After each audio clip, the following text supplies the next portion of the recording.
Oven లేకుండా అప్పటికప్పుడు తయారు చేసుకునే కమ్మటి బన్ తినాలనుకుంటే బయట కొనాల్సిన అవసరం లేదు. ఇడ్లీ పాత్రలోనే చాలా ఈజీ ప్రాసెస్‌లో మన ఇంట్లోనే తయారు చేసుకోవచ్చు. చాలా అంటే చాలా టేస్టీగా ఉంటాయి. చాలా స్మూత్‌గా ఉంటాయి.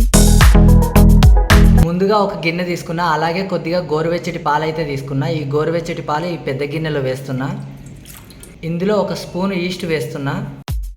ఈస్ట్ అందుబాటులో లేకపోతే వంట సోడా అయినా ఈనో అయినా వేసుకోవచ్చు. ఇందులో 2 స్పూన్ల చక్కెర వేసుకోకుండా డైరెక్ట్గా చక్కెరను పౌడర్ చేసి వేసుకుంటున్నా. 2 స్పూన్ల చక్కెర పొడి వేసుకుంటున్నా. ఇప్పుడు ఇది మొత్తం కలిసేలాగా ఒక్కసారి కలుపుకోవాలి.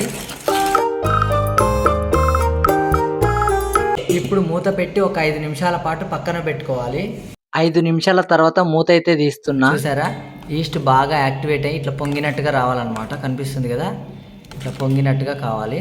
ఇందులో 1 కప్పు మైదా వేస్తున్నా. ఈ మైదా పిండిని జల్లించుకోవాలి. జల్లించుకుంటేనే మనం చేసుకునే బన్నులు అనేవి సాఫ్ట్గా వస్తాయి కాబట్టి పిండిని అయితే ఖచ్చితంగా జల్లించుకోవాలి. జల్లించుకున్న మైదా పిండిని ఇందులో వేసేస్తున్నా.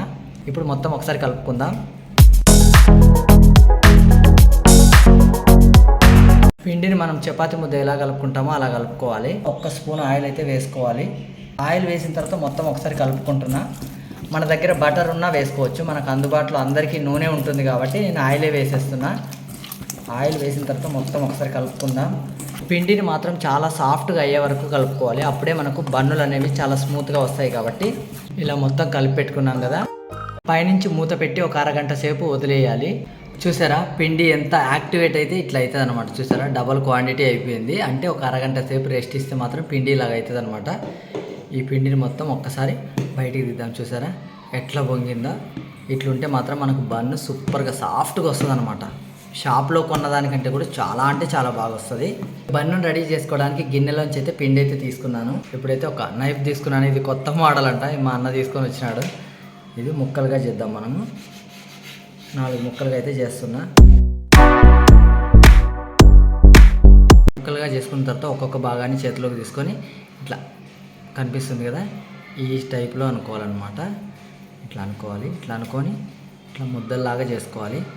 కనిపిస్తుంది కదా మీకు, ఇట్లా ముద్దల్లాగా చేసుకొని పక్కన పెట్టేసుకోవాలి.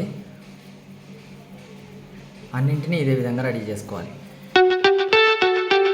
అంతే, అన్నింటినీ ఇలా రెడీ చేసుకున్నాం మనము.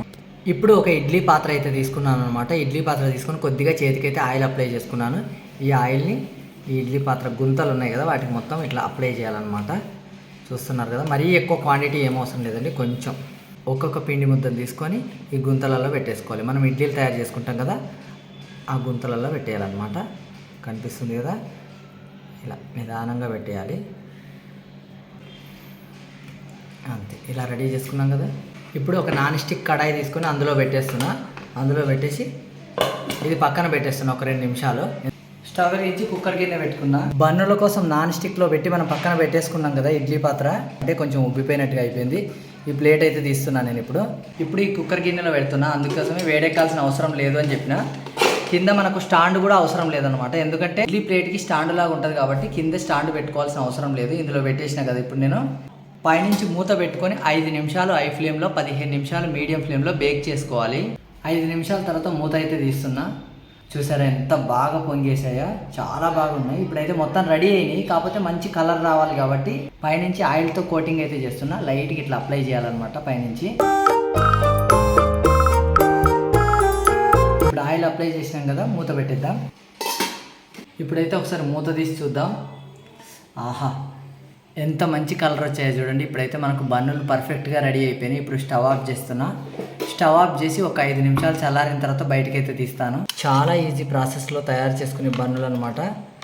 ఎంత పర్ఫెక్ట్గా రెడీ అయిపోయినాయి. మీరు కూడా తప్పకుండా ట్రై చేయండి. సరే, ఇవైతే జంట బన్నులు అండి. చాలా స్మూత్గా కూడా ఉంటాయి అన్నమాట. చూడండి ఎంత స్మూత్గా ఉన్నాయో.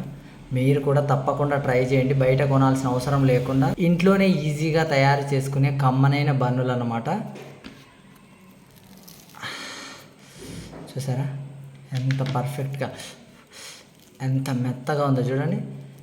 చూసారా, మనం బయట కొంటే ఎట్లా ఉంటుందో బన్ను సేమ్ అదే విధంగా ఇంట్లోనే తయారు చేసుకోవచ్చు చాలా ఈజీగా. మీరు కూడా తప్పకుండా ట్రై చేయండి. ఈ వీడియో కనుక మీకు నచ్చితే ప్లీజ్ లైక్ చేయండి, షేర్ చేయండి, సబ్స్క్రైబ్ చేయండి.